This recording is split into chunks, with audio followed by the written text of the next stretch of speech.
musée 7 jours sur 7. Qu'en est-il de l'ouverture des bibliothèques le dimanche?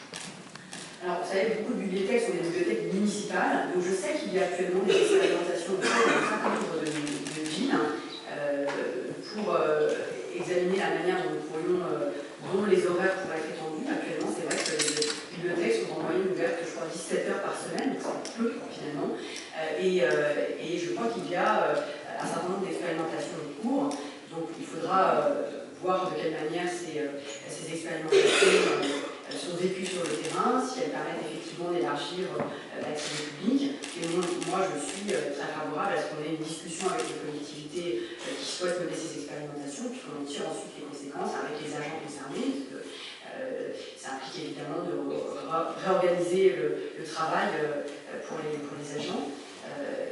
Mais j'aime bien l'idée que le dimanche puisse être un jour de la culture, que le dimanche puisse être un jour où on va au musée, qui est déjà le cas aujourd'hui, beaucoup de musées sont ouverts le dimanche, c'est vrai que beaucoup d'agences et ministères travaillent déjà le dimanche, parce que nos institutions culturelles, les cinémas, un certain nombre de librairies sont ouvertes le dimanche, et moi j'aime bien cette idée que le dimanche puisse être le jour où on se cultive, on va au spectacle, on va acheter un livre, on emprunte un livre. Donc voilà, très ouverte au travail avec les collectivités locales qui sont volontaires pour mener cette expérimentation, évidemment en respectant les droits sociaux des agents qui souhaiteraient s'engager dans cette expérimentation. Alors je l'ai lu pendant les vacances. Je l'ai lu pendant les vacances parce qu'effectivement je savais bien qu'il allait faire débat. Michel Houellebecq est un écrivain important de la scène littéraire française, après l'avoir lu lorsqu'ils sont sortis, Extension de la lutte, et qui fait un travail d'écrivain. Je pense que lui-même a beaucoup dit, moi je ne souhaite pas avoir fait un essai politique, j'ai fait un travail d'écrivain.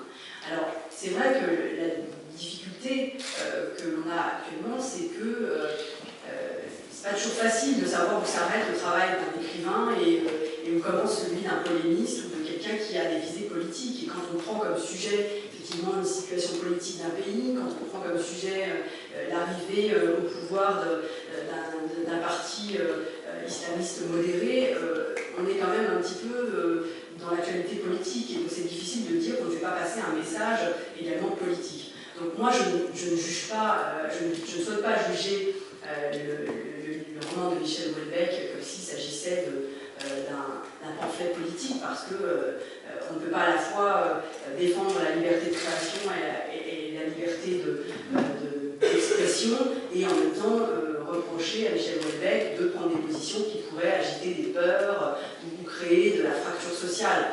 Donc la seule chose que je souhaite dire, c'est que je crois que la France que dépeint Michel Houellebecq, et qui en réalité celle qu'il dépeint dans tous ses livres depuis qu'il écrit, qui est celui d'individus qui ont un horizon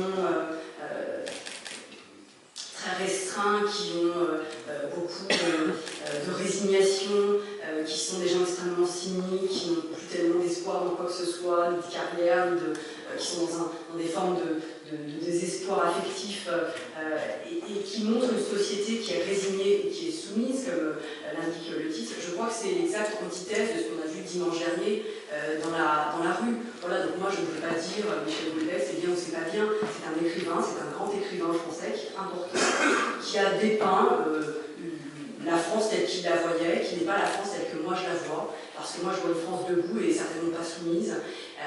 Voilà, mais qu'en dire d'autre? Il n'a pas voulu faire un acte de choix politique en écrivant ce livre.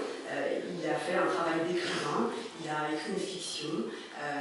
Voilà, moi ce que je souhaite juste dire, c'est que dans cette fiction, l'image qu'il donne de la société française n'est pas celle que moi je ressens en regardant les manifestations de dimanche dernier.